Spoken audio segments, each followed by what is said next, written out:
साम्बारको लागि चाहिँ के इन्ग्रेडियन्ट चाहिन्छ म तपाईहरुलाई भन्छु। यसमा चाहिँ यो रहेको छ करी कुकुम्बर, यो चाहिँ लेडी फिङ्गर, अनि यो क्यारेट्स, यो पोटेटो, यो चाहिँ दुईटा थरीको ब्रिन्जल, यो चाहिँ पार्ट अफ याम फ्यामिली, मलाई चाहिँ नाम भन्न आएन, यो तपाईहरुले हेर्नु होला।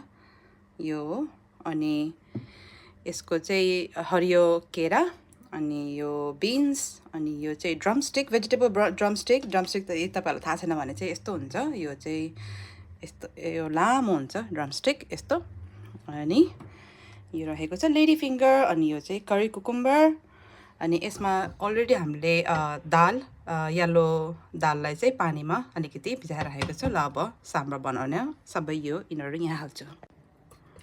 ल अब सबै इन्ग्रेडियन्ट्स हाल्नु।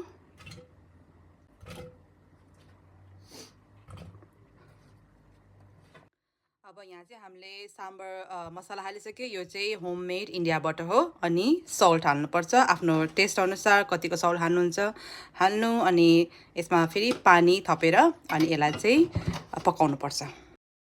कायम पनि हाल्नु। कायमलाई चाहिँ थाहा छैन है के भन्छ, इट्स लाइक एमएसजी। सो हामीले अब पानी हालिसकेको छु र यसमा करी पत्ता पनि अलिकति हालेको छ। अब यसलाई चाहिँ प्रेसर कुकरको लिडले बन्द गरेर 2 or 3 सिटी लायो भने पाक्छ।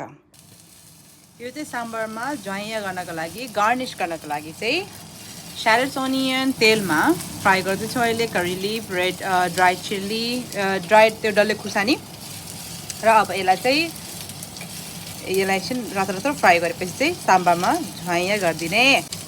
अनि यसमा पनि मस्टर्ड सिड पनि हालेको छ है।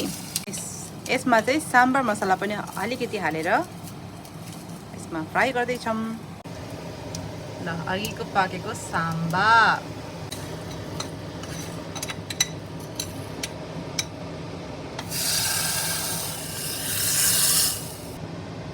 फ्राईकोलाई ज्वाइँ गरिसक्यो, अनि अब अलिकति फेरि हल्का पानी हालेर अनि रेडी भयो हाम्रो साम्बार।